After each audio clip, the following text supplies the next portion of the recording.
بتاؤ میرے بھائی، یہ صرف اسلام ہے جو بتاتا ہے وَإِذَا الْمَوْءُودَةُ سُئِلَتْ بِأَيِّ ذَنبٍ قُتِلَتْ. ماں جب اپنے پیٹ میں جو بچے کو ضائع کرے گی، اللہ فرماتے ہیں قیامت کے دن اس بچے کو زندگی دے کے عدالت کے کٹہرے میں کھڑا کروں گا اور پوچھوں گا بتا تجھے کس جرم میں قتل کیا گیا، بتا. تیرا کوئی کیس کرنے والا نہیں تھا، میں ہوں جو تیرے خلاف عدالت میں کیس خود دائر کروں گا میں. دنیا صرف ان لوگوں کو جانتی ہے جو زیادہ مشہور ہوتے ہیں. کیا کیا کہاں کہاں ظلم ہو رہا ہے یہ لوگ نہیں جانتے. ایک انگریز کی بات بتا کے اپنا بیان ختم کرتا ہوں. جب گوروں کے، میں کسی ملک کا نام نہیں لیتا جان کر، جب گوروں کے ہاں یہ قانون بنا کہ ماں اپنے پیٹ میں بچے کو ضائع کر سکتی ہے، تو اس قانون پہ ان کے ہاں بہت ڈیبیٹ ہوئی، بحث ہوئی کہ بھئی کیوں ضائع کر سکتی ہے. تو زیادہ تر دلائل اس طرف گئے کہ بھئی عورت کو یہ اختیار ہے وہ بچہ جنے یا بولو بھائی نہ جنے. اگر وہ ماں نہیں بننا چاہتی ہم اسے مجبور نہیں کر سکتے. اسلام کیا کہتا ہے؟ حمل کو ضائع بولو بھائی نہیں کر.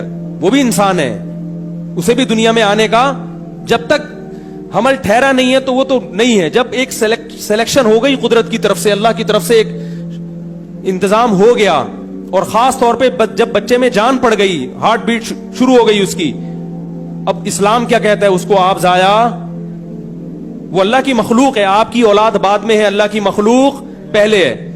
تو گوروں کے ہاں جب یہ قانون بن رہا تھا تو یہ اشکال ہوا کہ جب ایک عورت نہیں ماں بننا چاہتی، زبردستی ہم اس کو مجبور نہیں کر سکتے، لہذا قانون کیا ہے؟ گرا سکتی ہے.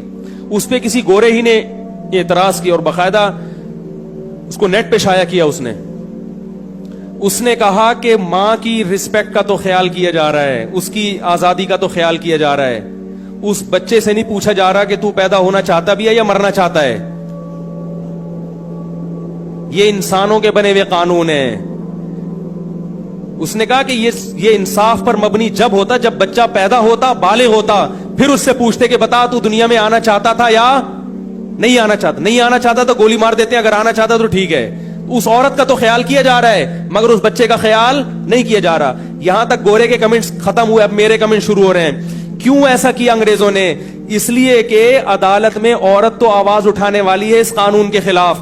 اس لیے گوروں نے یہ تو دیکھا کہ ہم اگر عورتوں کو حمل گرانے کی اجازت نہیں دیں گی، عورت عدالت جائے گی، مگر جو ماں کے پیٹ میں بچہ ہے وہ چونکہ نہ احتجاج کر سکتا ہے نہ عدالت کا دروازہ کھٹکھٹا سکتا ہے، لہذا قانون بناتے ہوئے اس بچے کی رعایت نہیں کی جا رہی. یہی فرق ہے اسلام میں اور انسانوں کے بنائے ہوئے قوانین میں. اسلام کے قوانین اللہ کے بنائے ہوئے ہیں. اللہ کہتا ہے اجازت نہیں ہے. جیسے یہ عورت میری مخلوق، اس کے پیٹ میں پیدا ہونے والا بچہ بھی میری مخلوق. اس عورت نے اس پیٹ میں اس بچے کو نہیں بنایا، عورت کا پیٹ ہے، بنانے والا کون ہے؟ میں ہوں جو اس بچے کی تخلیق کر رہا ہوں. جیسے میں نے اس کی ماں کو کسی عورت کے پیٹ میں بنایا تھا، مجھے یہ حق ہے کہ اس کے پیٹ میں بھی میں کسی مخلوق کو بنا سکتا ہوں. جیسے اس کی ماں اس عورت کو اگر ضائع کر دیتی بچپن میں یہ ظلم ہوتا، اسی طرح یہ عورت اپنے پیٹ سے پیدا ہونے والے بچے کو ضائع کرے گی تو یہ بھی کیا ہوگا؟ ظلم ہوگا، اور اس ظلم کا قیامت میں حساب دینا پڑے گا. تو اگر آپ قیامت کے قائل نہیں ہیں، جنت جہنم کے قائل نہیں ہیں، پھر میرے بھائی اللہ پہ بہت بڑا اعتراض ہے کہ اللہ تو نے کائنات کو بنا دیا. انڈیا میں کروڑوں بیٹیاں پیدا ہونے سے پہلے ماں کے پیٹ میں ماری جاتی ہیں کہ ان کو جہیز کہاں سے دیں گے ہم. کروڑوں بیٹیاں، یہ انہی کے اخباروں کی رپورٹ ہے. کروڑوں لڑکیاں ماری جا چکی ہیں ماں کے پیٹ میں. تبھی انڈیا میں عورتوں کی نسل کم ہو رہی ہے اور مردوں کا ریشو بہت تیزی سے بڑھ رہا ہے. چائنا میں بھی ایسا ہو رہا ہے، انڈیا میں بھی. کوئی عدالت میں آواز اٹھانے والا نہیں ہے. حکومت قانون بناتی بھی ہے تو کوئی پوچھنے والا نہیں ہے. اور جو حکومت قانون بنا رہی ہے وہ خود اپنی بیویوں کو کہہ رہا ہے، جو حاکم ہے نا وہ کہہ رہا ہوتا ہے کہ جا کے گرا دے، کہ میں کہاں سے جہیز دوں گا، میں کہاں سے اس کی تربیت کروں گا.